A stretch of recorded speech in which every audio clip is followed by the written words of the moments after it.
সরকারি চাকরিজীবীদের নিয়ে নানা সময় নানা আলোচনা সমালোচনা চলতেই থাকে। এর মধ্যে নীরবে নিরলসভাবে রাষ্ট্রের প্রতি দায়িত্ব পালন করে চলেছেন বরগুনার আমতলী উপজেলার নির্বাহী কর্মকর্তা। তার পেশাগত সততা, দক্ষতা এবং ন্যায়নিষ্ঠা মানুষের কাছে তিনি হয়ে উঠেছেন এক অনন্য উদাহরণ।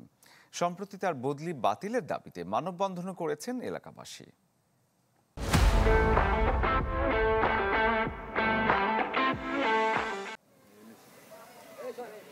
বিসিএস প্রশাসনের ৩৪তম ব্যাচের কর্মকর্তা মোহাম্মদ আশরাফুল আলম ২০২২ সালের ১১ ডিসেম্বর নির্বাহী কর্মকর্তা হিসেবে যোগ দেন বরগুনার আমতলী উপজেলায়। কাজ করছেন উপজেলা পরিষদের প্রশাসক হিসেবে। সরকারি দপ্তরে প্রয়োজনীয় সেবা পেতে ভোগান্তি সাধারণ মানুষের এমন ধারণা অনেকটাই পাল্টে দিয়েছেন এই কর্মকর্তা। আমতলীবাসীর কাছে ইউএনও হিসেবে হয়ে ওঠেন অনন্য এক উদাহরণ। এই ব্যক্তি হচ্ছে একদম সৎ ন্যায়পরায়ণ ব্যক্তি এবং প্রত্যেকটা কাজে সে যথেষ্ট দক্ষতা সম্পন্ন।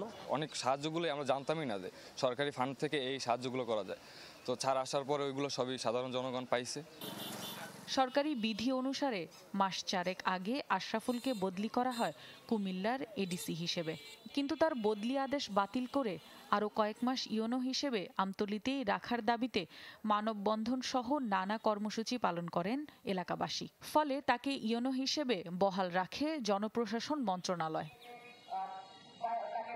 সব ঠিক থাকলেও গেল সোমবার হঠাৎই তাকে স্ট্যান্ড রিলিজ করে ভোলার এডিসি হিসেবে পাঠানোর আদেশ জারি করা হয়।